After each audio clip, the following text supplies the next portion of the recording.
ঈসা আলাইহিস সালাম রাস্তা দিয়ে হাঁটতে হাঁটতে একটা কবরস্থান পেলেন।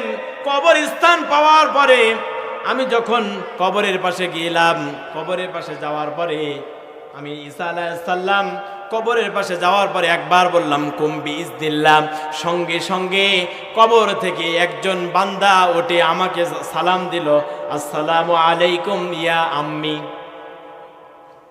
হযরত ঈসা আলাইহিস সালাম বললেন, ওগো কবরবাসী, আমি বললাম কুম বিইজনিল্লাহ, আল্লাহর ক্ষমতায় তুমি কবর থেকে জিন্দা হও, কিন্তু কবর থেকে জিন্দা হওয়ার পরে তুমি আমি ঈসাকে সালাম দিলে, আবার তুমি আমাকে বললে ইয়া আম্মি, আমাকে চাচা বলে সম্বোধন করলে, আমি তোমার চাচা। তুমি কে গো বাবা, তুমি কে? হযরত শামস আলাইহিস সালাম কবর থেকে উঠে হযরত ঈসা আলাইহিস সালামকে বললেন, আপনি তো আমার চাচাই হন, আমি তো আপনাকে চাচাই বলবো। বলল তুমি কে? বলল আমি আপনার ভাই, কারণ এক নবী আর এক নবীর ভাই, আপনি হচ্ছেন ঈসা আলাইহিস সালাম।